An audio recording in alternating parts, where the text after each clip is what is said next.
विश्व नमोकर महामंत्र दिवस। आज नमोकर महामंत्र दिवस के अवसर पर कार्यक्रम का आयोजन। विश्व शांति तथा सद्भाव का संदेश देने के लिए नमोकर महामंत्र कार्यक्रम का हो रहा आयोजन। कार्यक्रम में मुख्य अतिथि के तौर पर शामिल होंगे सीएम योगी आदित्यनाथ। इस कार्यक्रम में पूरे देश भर समेत 108 देशों के लोग अलग अलग जुड़ेंगे। लखनऊ के गोमती नगर स्थित संगीत नाट्य के अकेडमी में आयोजित हो रहा कार्यक्रम के सीएम योगी के साथ सदस्य विधान परिषद महेंद्र सिंह समेत मंत्री मौजूद। विश्व नौकार महामंत्र दिवस के अवसर पर उत्तर प्रदेश की राजधानी लखनऊ में आयोजित आज के इस कार्यक्रम में उत्तर प्रदेश सरकार के पूर्व मंत्री,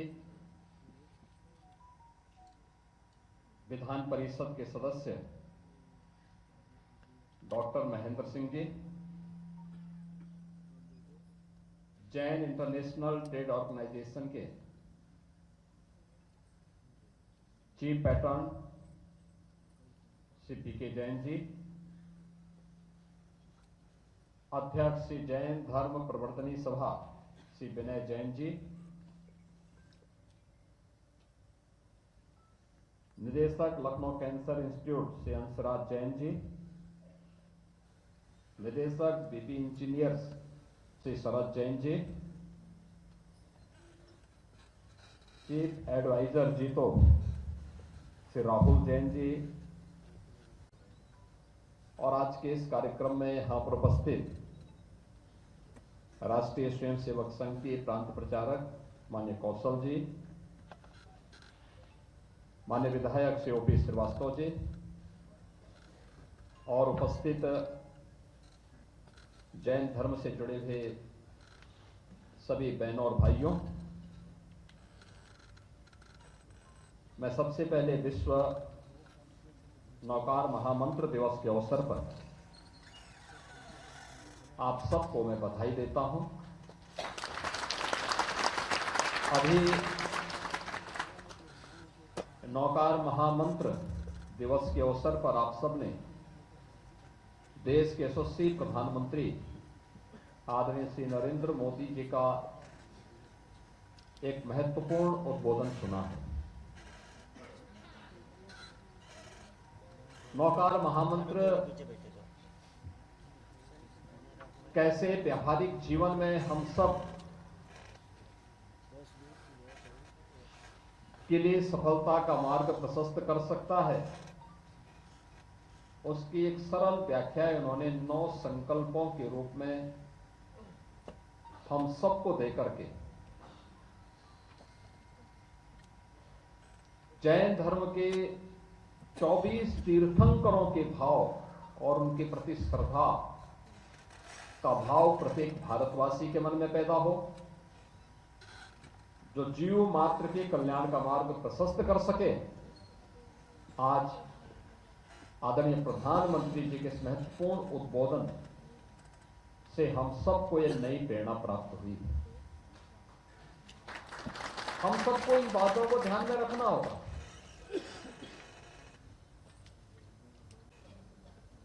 कि उत्तर प्रदेश जैन तीर्थंकरों की एक महत्वपूर्ण भूमि है।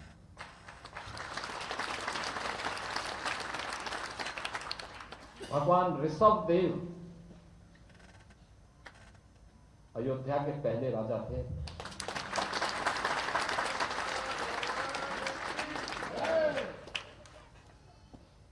और वह परंपरा आगे बढ़कर के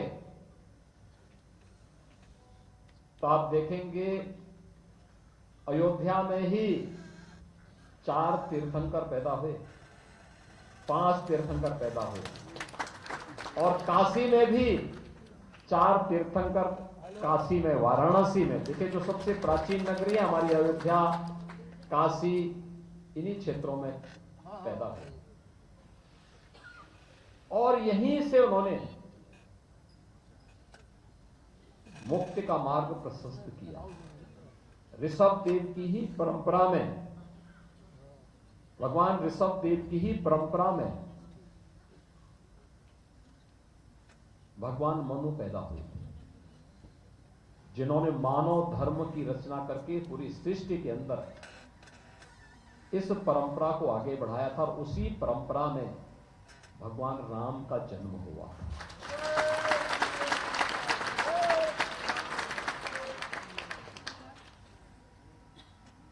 यानी दुनिया के प्राचीनतम धर्मों में से लोगों के पास तो गिनने के लिए है, हमारे पास तो हम गिनती में नहीं गिनते उसको। आप अनुमान करिए, भगवान के सब देव की परंपरा हजारों हजार वर्ष पुरानी परंपरा है।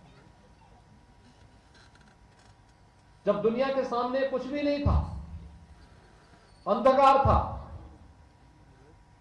तब एक राजा उस परंपरा में सब कुछ छोड़ करके ज्ञान की उस अगूढ़ साधना में अपने आप को समर्पित करते हुए लोक मंगल की कामना से आगे बढ़ करके इस परंपरा को आगे बढ़ा, ये परंपरा हमें देते हैं। और आज हम यहां पर विश्व नौकार महामंत्र के इस आयोजन के साथ जुड़ रहे हैं, और वैसे भी कल भगवान महावीर की पावन जयंती है।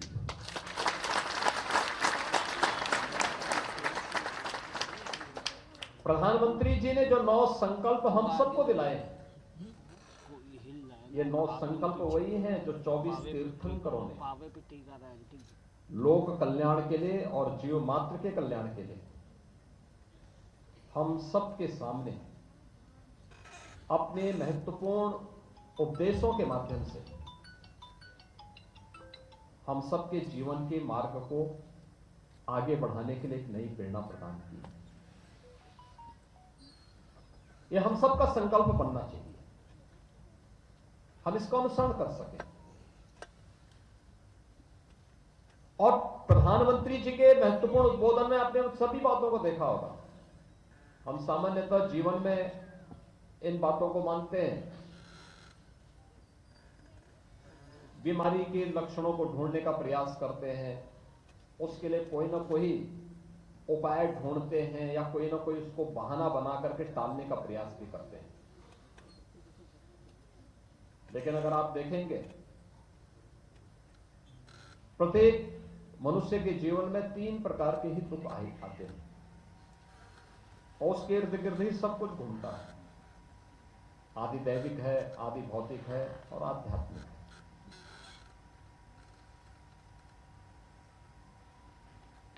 आदि दैविक जिन्हें हम आपदा कह सकते हैं, दैवीय प्रकोप कह सकते हैं।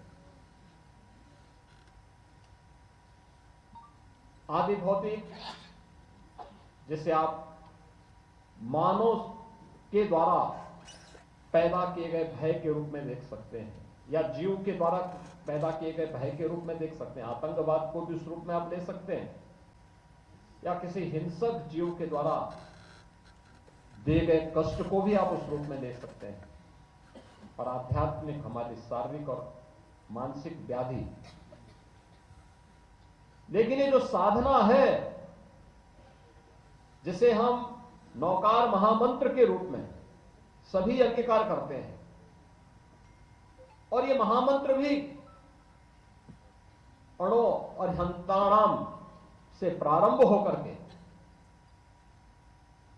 वह एक एक आचार्य की परंपरा को लेकर के, उपाध्याय की परंपरा को लेकर के, सिद्धों की परंपरा को लेकर के आगे बढ़ते हुए इन सभी प्रकार के दुखों को, आदि दैविक हो, आदि भौतिक हो या आध्यात्मिक हो, तीनों प्रकार के दुखों से सर्वथा मुक्ति का मार्ग प्रशस्त करने का एक सर्वश्रेष्ठ माध्यम माना गया है और रहा है। ये उन स्थितियों को प्राप्त करती है जहां पर व्यक्ति के लिए अपने व्यक्तिगत स्वार्थ के लिए कोई स्थान नहीं होता है। वह सामान्य जीव की तुलना में अपने लिए स्वयं ही अपनी सिद्धि के माध्यम से उस स्थान को बनाता है जो लोक कल्याण के लिए अपने आप को समर्पित करता है। सभी 24 के 24 तीर्थंकरों का पूरा जीवन उसी लोक कल्याण के मार्ग पर जीव मात्र के कल्याण का मार्ग भी प्रशस्त करता है। और यहां पे मैं इस बात के लिए धन्यवाद दूंगा कि जीतो ने पहली बार इस आयोजन को पूरी दुनिया के अंदर एक दिन में आयोजित करने का कार्य किया। मैं देख रहा था अभी तक प्रधानमंत्री जी का उद्बोधन शुरू हुआ तो पूरी दुनिया के अंदर यह पूरा कार्यक्रम लाइव हो रहा था। बड़ी संख्या में इतने बड़े पैमाने पर लोगों का एक जगह पे एकत्रीकरण होना, पूज्य तीर्थंकरों की और पूज्य जैन संतों के उन महत्वपूर्ण उपदेशों को सुनने के साथ साथ नौकार महामंत्र के प्रति श्रद्धा का यह भाव अद्भुत था, अद्भुत देखने को मिला। एक साथ पूरी दुनिया के अंदर यह दृश्य हम सबको देखने को मिल रहा है। और मंत्र आत्मशुद्धि के माध्यम बनते हैं, हमारी साधना आत्मशुद्धि के माध्यम बनते हैं। और व्यक्ति जितना अंतःकरण से शुद्ध होगा उसकी आवाज में उतना ही दम भी होगा, उतनी ही ताकत भी होगी। जोर से बोलने से आवाज में ताकत नहीं होती, लेकिन साधना की सिद्धि पर की पराकाष्ठा पर पहुंचा हुआ कोई भी साधक, कोई भी सिद्ध जब अपनी बात को कहता है तो उसके अंतःकरण के भाव ही उस ताकत का एहसास करा देते हैं। और यही कारण है कि हजारों वर्षों की इस विरासत के साथ जुड़ते हुए नौकार महामंत्र आज भी हम सब के लिए एक नई प्रेरणा बनी हुई है। और मैं धन्यवाद दूंगा जीतो को कि जिन्होंने इस पूरे आयोजन को इस रूप में यहां पर आयोजित करने का कार्य किया है। दुनिया के अंदर न केवल जैन परंपरा को मानने वाले बल्कि उस हर भारतीय के मन में जिसने सभी पूज्य तीर्थंकरों के उपदेशों से प्रेरणा लेकर के जीवन जीने की इस कला को आगे बढ़ाया है, उन सभी से प्रेरणा लेने का कार्य करता है यह दिवस। आज के इस अवसर पर मैं इस दिवस की सफलता के लिए आप सभी को हृदय से आपका अभिनंदन करता हूं। और कल भगवान महावीर की पावन जयंती है। भगवान महावीर की इस पावन जयंती की भी मैं आप सबको हृदय से शुभकामनाएं देता हूं और विश्वास करता हूं कि नौकार महामंत्र को प्रधानमंत्री जी के 9 संकल्पों के साथ जोड़ते हुए, यानी नौकार महामंत्र के साथ ही इन 9 संकल्पों को जोड़ते हुए हम सब अपने जीवन में इस महाव्रत के साथ साथ इन संकल्पों का समावेश करते हुए अपने पूज्य तीर्थंकरों के उपदेशों को अंगीकार करने का कार्य करेंगे। आप सबके प्रति मेरी मंगलमय शुभकामनाएं। धन्यवाद। जय हिंद।